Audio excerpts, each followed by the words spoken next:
Movie की शुरुआत होती है और हमें निकोलस को दिखाया जाता है जो अपनी मॉम के साथ रहता था।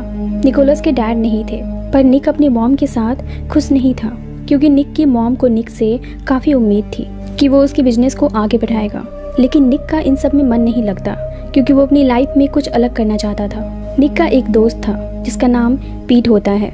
एक दिन कॉलेज में कुछ लड़के पीट को पकड़कर बाथरूम में ले जाते हैं। तभी वहाँ पर एनी नाम की एक लड़की आती है जो उन लड़कों की लीडर थी। एनी चाकू की नोक पर पीट से पैसे मांगती है, लेकिन पीट के पास पैसे नहीं थे। इसलिए एनी उसे धमकाते हुए कहती है, अगर तुमने मेरे पैसे जल्द से जल्द नहीं दिए तो अच्छा नहीं होगा। ये कहकर वो अपने लड़कों के साथ वहाँ से वापस चली जाती है।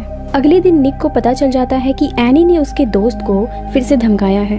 ये जानते ही वो एनी के पास जाता है और उससे कहता है कि मेरे दोस्त ने तुमसे कितने पैसे लिए हैं। ये कहकर वो एनी के सामने पैसे रखने लगता है और कहता है इतने काफी हैं। ये सुनते ही एनी को गुस्सा आ जाता है और वो निकोलस से कहती है अपने काम से काम रखो। इस पर निकोलस एनी से कहता है तुम एक टूटी हुई लड़की हो, साथ ही बिगड़ैल भी। ये सुनते ही एनी को काफी गुस्सा आ जाता है और वो निकोलस पर पीछे से अटैक कर देती है और इसके बाद दोनों के बीच काफी लड़ाई होती है। अब कुछ देर बाद प्रिंसिपल दोनों को अपने ऑफिस में बुलाते हैं और दोनों से कहते हैं कि ये कॉलेज में चल क्या रहा है। फिर वो एनी से कहते हैं कि तुम यहाँ से जा सकती हो, लेकिन अपना दिमाग ठंडा रखो। अब प्रिंसिपल निकोलस से कहते हैं तुम ये क्या कर रहे हो? एनी जैसी लड़की के साथ तुम अपना टाइम वेस्ट क्यों कर रहे हो? उसका कोई फ्यूचर नहीं है, लेकिन तुम्हारा है। उधर हमें एनी को दिखाया जाता है। वो जैसे ही घर जाती है उसकी मॉम के साथ उसकी लड़ाई हो जाती है। वो इसलिए क्योंकि उसकी मॉम उसके छोटे भाई का ध्यान ठीक से नहीं रखती थी, क्योंकि वो उसकी स्टेप मॉम थी। और यहाँ हमें पता चलता है कि अपने घर के इसी हालात के कारण एनी पूरी तरह से बिगड़ चुकी थी। दूसरी तरफ हमें पीट को दिखाया जाता है जो अपने दोस्त निकोलस से मिलने उसके घर गया था। वो निकोलस से कहता है कि कल रात पार्टी है, क्या तुम चल रहे हो? निकोलस मना कर देता है। वो कहता है कि कल मैं लंदन जा रहा हूँ क्योंकि कल वहाँ पर राइटर्स का एक प्रोग्राम है और मैं कल वहीं रहूंगा। और यहाँ हमें पता चलता है कि निकोलस एक राइटर बनना चाहता है, पर उसकी मॉम को ये सब पसंद नहीं था। इस पर पीट निकोलस से पूछता है कि क्या तुमने अपनी मॉम को इस बारे में बताया? निकोलस कहता है नहीं, जब मैं जाऊंगा तो उन्हें खुद पता चल जाएगा। निकोलस पीट से कहता है मैं 13 साल का था जब मेरे डैड मरे थे। मॉम ने मुझसे कहा कि तुम फिक्र मत करो, तुम्हारे लिए सब कुछ पहले जैसा होगा। मैं रोना चाहता था, लेकिन मेरी मॉम मेरा फ्यूचर प्लान कर रही थी। अब मैं जानता हूँ कि अगर मैं यहाँ रहा तो मैं भी रिटायर होकर मर जाऊंगा, पर मेरे डैड तो रिटायर भी नहीं हुए थे। वहीं दूसरी तरफ एनी अपने दोस्त मार्कस के साथ एक ज्वेलरी शॉप जाती है और वहाँ का कांच तोड़कर उसमें रखा हुआ कीमती ज्वेलरी चुरा लेती है। अगली सुबह एनी जब अपने घर जा रही थी, मार्कस उससे कहता है ज्वेलरी मेरे पास रहने दो, मैं इसे संभाल कर रखूंगा। एनी कहती है नहीं, इसे मेरे पास ही रहने दो। ये कहकर वो ज्वेलरी लेकर वहाँ से निकल जाती है। मार्कस बार बार एनी से कहता है ज्वेलरी मेरे पास ही रहने दो, क्योंकि वो उसे अपने पास रखना चाहता था, लेकिन एनी नहीं मानती। इससे मार्कस को काफी गुस्सा आ जाता है, इसलिए वो एनी के जाते ही पुलिस को कॉल करता है और सब कुछ बता देता है। उधर एनी कॉलेज जाती है और अपने लॉकर को खोलकर उस ज्वेलरी को उसमें रख रही होती है। तभी वहाँ पर पीट आ जाता है और एनी को देख लेता है। अब थोड़ी देर बाद ही वहाँ पर पुलिस आती है और एनी के लॉकर को खोलती है, जिसमें से उन्हें वो ज्वेलरी मिलती है। अब चोरी करने के इल्जाम में एनी को पुलिस अरेस्ट करके ले जाती है, लेकिन यहाँ चूंकि एनी स्टूडेंट थी इसलिए पुलिस उसे छोड़ देती है, पर उसे 1 हफ्ते बाद कोर्ट में फिर से हाजिर होना था। एनी ये बात कॉल करके मार्कस को बताती है। मार्कस एनी से पूछता है क्या तुम्हें पता चला किसने किया ये सब, जबकि उसी ने ये सब किया था। एनी कहती है हाँ, मुझे पता चल चुका है, ये काम पीट का है क्योंकि उसी ने मुझे लॉकर के पास देखा था। उधर हमें निकोलस को दिखाया जाता है जो पीट से मिलने आया था, क्योंकि वो आज रात ही लंदन जाने वाला था। वो पीट से मिलने के बाद घर जाता है। घर जाते ही निकोलस की मॉम उसे कहती है कि एयरलाइंस वालों का कॉल आया था, तुम्हारी फ्लाइट चेंज हो गई है। कि सुनते ही निकोलस अपनी मॉम से कहता है मैं आपको बताने वाला था। उसकी मॉम निकोलस से कहती है एक ही छत के नीचे रहते हुए भी मुझे अब ऐसा लग रहा है कि मैं एक अजनबी के साथ रह रही हूँ। उधर हमें पीट को दिखाया जाता है जो पार्टी में जा रहा था। तभी एनी अपने लड़कों के साथ उस पर हमला कर देती है और उससे पूछती है कि तुमने पुलिस को मेरे बारे में क्यों बताया। पीट कहता है मैंने किसी को भी तुम्हारे बारे में कुछ भी नहीं बताया, लेकिन एनी पीट की एक भी बात नहीं सुनती और लगातार उसे मारती है। अब जैसे ही पीट को लगने लगता है कि ये लोग उसे मार देंगे, वो एनी से कहता है ये सब निकोलस ने किया है, उसी ने तुम्हारा नाम पुलिस को बताया था। दरअसल पीट निकोलस का नाम इसलिए लेता है क्योंकि उसे पता था कि निकोलस लंदन जा चुका है, तो उसे कोई कुछ नहीं कर पाएगा। वहीं दूसरी तरफ हमें निकोलस को दिखाया जाता है जो उसी पार्टी में था जिसके बारे में पीट ने उसे बताया था। दरअसल निकोलस अपनी मॉम की बातों को सुनकर लंदन जाने का प्लान कैंसिल कर देता है और उस पार्टी में पहुंच जाता है। वहां जाकर वो अपना टिकट एक लड़की को दे देता है जिसे उसकी जरूरत थी। अब पार्टी खत्म होती ही निकोलस अपने घर के लिए निकलता है, लेकिन रास्ते में ही एनी अपने साथियों के साथ उस पर हमला कर देती है। पीट भी उन्हीं के साथ था। अब एनी अपने साथियों के साथ मिलकर निकोलस को बुरी तरह से मारती है। पीट उन्हें ऐसा करने से रोकता भी है, लेकिन कोई भी उसकी बात नहीं सुनता और आखिरकार ये लोग निकोलस को मार देते हैं। पीट ये देखकर रोने लगता है, क्योंकि उसे पता था कि उसी के कारण निकोलस के साथ ये सब हुआ है। अब ये लोग मिलकर निकोलस की बॉडी को एक सुनसान जगह पर छुपा देते हैं और वहाँ से भाग जाते हैं। एनी घबराई हुई मार्कस के पास जाती है और उससे कहती है कि मैंने निकोलस को मार डाला। इस पर मार्कस एनी से कहता है, तुम यहाँ क्यों आई हो, तुम यहाँ से चली जाओ। हालांकि एनी को उसकी बातों का बुरा लगता है, लेकिन एनी वहाँ से निकल जाती है। अब अगले दिन हमें निकोलस को कॉलेज में दिखाया जाता है, जो अपनी सीट पर बैठा हुआ था। तभी क्लास में टीचर आती है और सभी से एक क्वेश्चन पूछती है। उसका जवाब कोई नहीं दे पाता, लेकिन निकोलस को उसका जवाब पता था। वो टीचर को उस क्वेश्चन का आंसर बताता है, लेकिन टीचर उसे कोई भी रिएक्शन नहीं देती।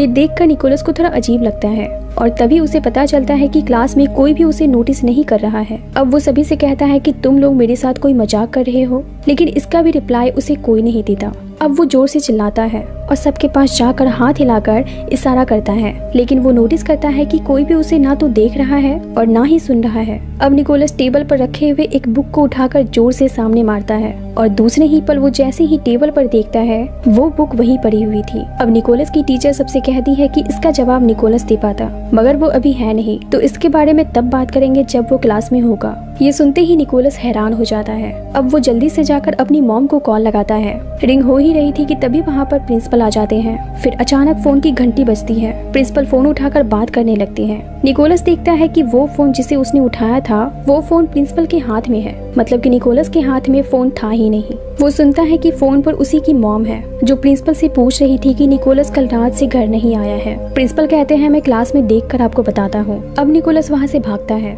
भागने के दौरान वो एक लड़की से टकरा जाता है और दोनों गिर जाते हैं, लेकिन जैसे ही निकोलस पलटकर उस लड़की को देखता है, वो लड़की गिरी ही नहीं थी, बल्कि वो पहले की तरह अपनी क्लास की ओर जा रही थी। निकोलस अब अपने घर की ओर भागता है, पर रास्ते में वो सड़क पर गिर जाता है। तभी एक ट्रक उसके ऊपर से होकर गुजर जाता है, लेकिन इससे निकोलस को कुछ भी नहीं होता। ये सब देखकर निकोलस को कुछ भी समझ नहीं आता कि आखिर उसके साथ ये हो क्या रहा है। अब निकोलस जैसे ही अपने घर पहुंचता है, वो देखता है कि उसके घर पर एक डिटेक्टिव आया हुआ है, जो उसकी मॉम से कुछ सवाल पूछ रहा था। उसकी मॉम कहती है कि मेरा बेटा कल रात से घर वापस नहीं आया है, वो बिना बताए कहीं नहीं जाता। निकोलस ये सब देख और सुन रहा था, पर वो कुछ कर नहीं सकता था। अब वो डिटेक्टिव एनी के पास जाता है और उससे कहता है, प्रिंसिपल ने बताया कि तुम्हारे और निकोलस के बीच लड़ाई हुई थी, क्या तुम उसके बारे में कुछ बता सकती हो, क्योंकि वो कल रात से गायब है और मैंने सुना है कि तुम्हें पकड़वाने के लिए पुलिस स्टेशन में किसी ने कॉल की थी, क्या वो निकोलस था? एनी कहती है, मुझे कुछ भी नहीं पता और कल रात मैं अपने दोस्त के साथ थी। इसके बाद वो डिटेक्टिव वहाँ से चला जाता है। उस वक्त निकोलस भी वहीं था।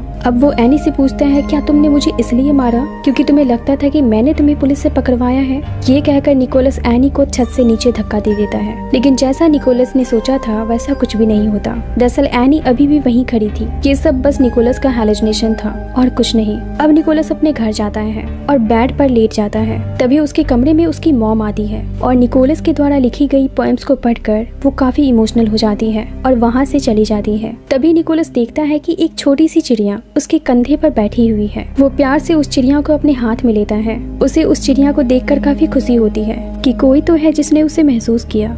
लेकिन तभी उसकी नजर खिड़की पर पड़ी हुई एक जख्मी चिड़िया पर जाती है। वो इसी चिड़िया की बॉडी थी जो लगभग मरने वाली थी और कुछ ही देर बाद वो सच में मर जाती है। तभी निकोलस देखता है कि उस चिड़िया के मरते ही उसके हाथ में बैठी हुई वो चिड़िया गायब हो गई है। और इस घटना के बाद निकोलस समझ जाता है कि वो भी अभी जिंदा है इस चिड़िया की तरह, इसलिए उसकी आत्मा भी भटक रही है। पर उसके पास ज्यादा समय नहीं है, क्योंकि अगर वो मर गया तो वो भी इसी चिड़िया की तरह हमेशा के लिए इस दुनिया से गायब हो जाएगा। उधर जंगल में हमें पुलिस को दिखाया जाता है, जिन्हें पता चल चुका था कि गायब होने से पहले निकोलस आखिरी बार इसी जंगल में था। वहाँ पीट भी होता है, लेकिन वो पुलिस को सच्चाई नहीं बताता, क्योंकि उसे डर था कि वो भी इस केस में फंस जाएगा या फिर एनी अपने साथियों के साथ उसे भी मार डालेगी। अब वहाँ पर निकोलस भी आ जाता है और सभी पुलिस वालों को बार बार बताने की कोशिश करता है कि उन्हें किस ओर जाना चाहिए उसकी बॉडी को ढूंढने के लिए, लेकिन इसका कोई फायदा नहीं होता क्योंकि निकोलस को कोई देख ही नहीं सकता था। अब रात में एनी पीट को मिलने के लिए बुलाती है, और उससे कहती है कि तुमने पुलिस को कुछ बताया तो नहीं। पीट कहता है नहीं, पर अब मैं पुलिस के पास जा रहा हूँ। इस पर एनी कहती है कि फिर जेल जाने के लिए तैयार रहना, क्योंकि तुम भी उतने ही दोषी हो जितने हम हैं। ये कहकर वो वहाँ से अपने घर चली जाती है। निकोलस भी उसके पीछे उसके घर जाता है। निकोलस देखता है कि एनी अपने भाई से बहुत प्यार करती है और एनी ने ये गलत रास्ता इसलिए चुना क्योंकि उसके मॉम के मरने के बाद उसके डैड ने दूसरी शादी कर ली थी और उसी का असर आज एनी की जिंदगी पर पड़ रहा है। एनी अपने भाई से कहती है कि तुम मेरी तरह बिल्कुल मत बनना, मैं जिस चीज को भी छूती हूँ वो बर्बाद हो जाता है और मौका मिला तो जिंदगी में एक ऐसा काम जरूर करूंगी जिससे तुम्हें मुझ पर गर्व होगा। दूसरी तरफ वो इन्वेस्टिगेशन ऑफिसर मार्कस के पास जाता है और उससे एनी के बारे में पूछता है। मार्कस कहता है मंडे को जो ज्वेलरी चोरी हुई थी उसके बारे में मुझे कुछ भी नहीं पता, लेकिन ट्यूसडे को एनी मेरे साथ थी। अब मार्कस जैसे ही देखता है कि ना चाहते हुए भी उसे भी इस केस में इन्वॉल्व किया जा रहा है तो वो भागकर पीट के पास जाता है और उसे गन पॉइंट पर लेकर उससे पूछता है कि निकोलस की बॉडी कहाँ है। अब पीट उसे जंगल में ले जाता है जहाँ पर निकोलस की बॉडी थी। फिर मार्कस निकोलस की बॉडी को वहाँ से कहीं और शिफ्ट कर देता है ताकि जब पुलिस को कोई सुराग भी मिले तो उन्हें यहाँ निकोलस की बॉडी ना मिल पाए। इसके बाद मार्कस एनी को खत्म करने के लिए एक जगह बुलाता है, लेकिन इससे पहले कि वो एनी को मार पाता, एनी उसकी बंदूक छीन लेती है और उसी पर तान देती है। तभी वहाँ पर पुलिस आ जाती है। एनी पुलिस को देखकर गन लेकर वहाँ से भागती है। वहाँ पर निकोलस भी होता है। एनी को भागता हुआ देख निकोलस चिल्लाकर कहता है ये तुम्हें पकड़ लेंगे एनी। एनी पलटकर जवाब देती है कभी नहीं, और ये कहकर वहाँ से वो भाग जाती है। लेकिन एनी का ये जवाब सुनते ही निकोलस चौंक जाता है क्योंकि वो जान चुका था कि एनी उसे सुन सकती है। अब एनी अपनी माँ की कब्र के पास जाती है और रोने लगती है। तभी वहाँ पर निकोलस भी आ जाता है। निकोलस एनी से कहता है मुझे पता है कि तुम मेरी आवाज़ सुन सकती हो और मुझे ये भी पता है कि तुम ये सब नहीं करना चाहती थी। प्लीज उन्हें बता दो कि मेरी बॉडी कहाँ है, क्योंकि मैं अभी भी जिंदा हूँ। एनी निकोलस से इन सब के लिए माफी मांगती है और जंगल की तरफ भागती है। निकोलस भी उसके पीछे ही था। जैसे ही एनी उस जगह पर जाती है जहाँ उसने निकोलस की बॉडी को छुपा कर रखा था, लेकिन उसे वहाँ निकोलस की बॉडी नहीं मिलती क्योंकि उसे तो मार्कस यहाँ से ले जा चुका था। एनी को वहाँ पर च्युइंगम का एक पैकेट मिलता है जिसे पीट खाया करता था। ये देखकर दोनों को समझ आ जाता है कि निकोलस की बॉडी को गायब करने में पीट का भी हाथ है। इसलिए एनी पीट के पास जाती है और उससे पूछती है कि निकोलस की बॉडी कहाँ है, तुमने उसे कहाँ छुपाया है। पीट उससे कहता है कि जिस वजह से ये सब कुछ हुआ है तुम्हें पता है इसकी सच्चाई क्या है। निकोलस ने कुछ भी नहीं किया था, मैंने तुमसे झूठ बोला था, मुझे लगा था कि वो लंदन चला गया है। ये सुनते ही एनी के होश उड़ जाते हैं। पीट उससे कहता है कि तुमने बेवजह निकोलस को मार डाला। अब एनी कहती है कि निकोलस की बॉडी कहाँ है पीट, तुम ये काम अकेले नहीं कर सकते, मुझे ये बताओ कि तुम्हारे साथ कौन था। पीट कहता है मार्कस, उसने ही ये सब किया है। अब एनी मार्कस के पास जाती है और उससे कहती है कि मैं सारी सच्चाई जान चुकी हूँ। इसके बाद एनी उसे गन पॉइंट पर लेकर एक सुनसान जगह पर ले जाती है और वहाँ उससे पूछती है कि निकोलस की बॉडी कहाँ है। पहले तो वो कुछ भी बताना नहीं चाहता, लेकिन एनी के धमकाने के कारण मार्कस उसे बता देता है कि निकोलस की बॉडी डैम के पास है और कहता है कि जल्दी जाओ वरना वो पानी में बह जाएगा। अब जैसे ही एनी वहाँ से जाती है, पीछे से मार्कस उस पर गोली चला देता है जिसके कारण एनी नीचे गिर जाती है। अब इससे पहले कि मार्कस एनी पर दूसरी गोली चलाकर उसे मार डालता, एनी मौका देखकर मार्कस पर गोली चला देती है और वो बुरी तरह घायल होकर नीचे गिर जाता है। अब एनी इन्वेस्टिगेशन ऑफिसर को कॉल करती है और उससे कहती है कि अब मुझे ढूंढने की जरूरत नहीं है क्योंकि मैं बता सकती हूँ कि निकोलस की बॉडी कहाँ है, वो अभी भी जिंदा है। बस मेरा एक काम कर दो, मेरे भाई के लिए मैंने कॉलेज के लॉकर में कुछ पैसे छोड़ दिए हैं, वो उस तक पहुँचा देना प्लीज। ऑफिसर कहता है मैं पहुंचा दूंगा। इसके बाद एनी उसे कहती है कि निकोलस की बॉडी डैम के पास है और ये कहकर वो फोन रख देती है। उधर हमें पीट को दिखाया जाता है जो जहर खा रहा था क्योंकि वो खुद को माफ नहीं कर पा रहा था कि उसी की वजह से उसकी दोस्त की मौत हो गई। निकोलस वही था। वो बार बार पीट को कहता है मैं जिंदा हूँ, तुम ऐसा मत करो, पर पीट तो उसे सुन ही नहीं सकता था। लेकिन जहर खाने के थोड़ी ही देर बाद पीट अपनी बॉडी से बाहर आ जाता है और निकोलस को देखकर उसके सामने फूट फूट कर रोने लगता है और उससे कहता है कि मुझे माफ कर दो। और वो निकोलस को बताता है कि उसकी बॉडी डैम के पास है और निकोलस वहाँ से निकल जाता है। तभी वहाँ पर पीट के मॉम और डैड आ जाते हैं। वो देखते हैं कि उनका बेटा अब मर चुका है। उधर निकोलस डैम के पास पहुँच जाता है और उसे उसकी बॉडी भी दिख जाती है। अब जैसे ही वो अपनी बॉडी के पास जाता है तभी वो देखता है कि डैम के सारे दरवाजे खोल दिए गए हैं। ये देखते ही निकोलस अपनी बॉडी को वहाँ से उठाने की कोशिश करता है, लेकिन निकोलस कुछ नहीं कर पाता। अब वो जोर जोर से मदद बुलाने लगता है, पर उस सुनसान जगह पर कोई नहीं था जो निकोलस की मदद कर सके। लेकिन तभी वो इन्वेस्टिगेशन ऑफिसर पुलिस वालों के साथ वहाँ आ जाता है। आने के साथ ही उन्होंने डैम के दरवाजे बंद करवा दिए और काफी ढूंढने के बाद फाइनली उन सभी को निकोलस की बॉडी मिल जाती है। पर यहाँ सभी ये देखकर हैरान हो जाते हैं कि निकोलस अभी भी सांस ले रहा था, पर उसकी हालत काफी खराब थी, इसलिए उसे जल्दी से हॉस्पिटल ले जाया जाता है। इसी दौरान एनी निकोलस से मिलने के लिए सबसे छुपकर हॉस्पिटल जाती है। निकोलस भी उसके साथ ही था। अब इससे पहले कि वो निकोलस के वार्ड में जाती, निकोलस की मॉम उसे देख लेती है। उन्हें एनी पर पहले से ही काफी गुस्सा था, इसलिए वो एनी को एक जोर का थप्पड़ मारती है। ये देखकर निकोलस को अच्छा नहीं लगता, इसलिए वो चिल्लाते हुए कहता है, बस कीजिए मॉम। इस पर एनी निकोलस से कहती है, कोई बात नहीं, तुम्हारी मॉम तुमसे बहुत प्यार करती है।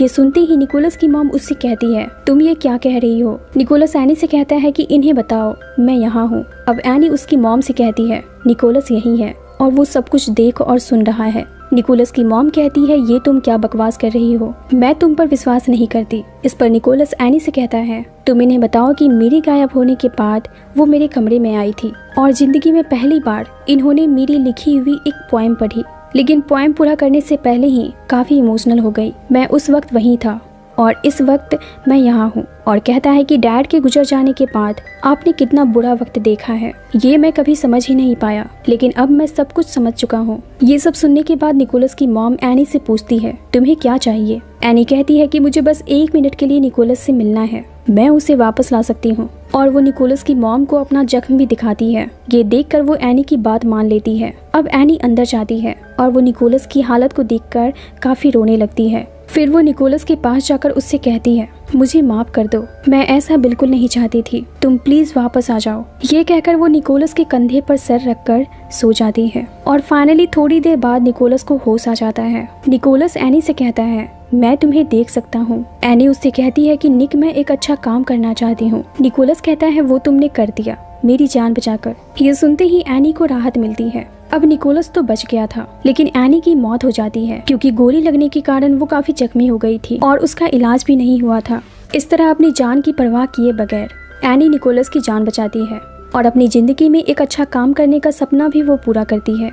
अब निकोलस ठीक होने के बाद एनी के भाई के पास जाता है। वो प्लेन उड़ा रहा था। वो निकोलस से कहता है कि मैं अपनी बहन के साथ अक्सर यहाँ आया करता था, पर अब वो नहीं रही। निकोलस कहता है कि कोई बात नहीं, चलो हम दोनों मिलकर उसे एक मैसेज भेजते हैं। इसके बाद निकोलस उससे पूछता है, तो तुम एनी को क्या मैसेज भेजना चाहते हो? उसका भाई कहता है, हे एनी। फिर दोनों इस मैसेज को प्लेन पर लिखकर उसे उड़ाते हैं और उसे देखते रहते हैं। इसी के साथ इस मूवी का अंत होता है।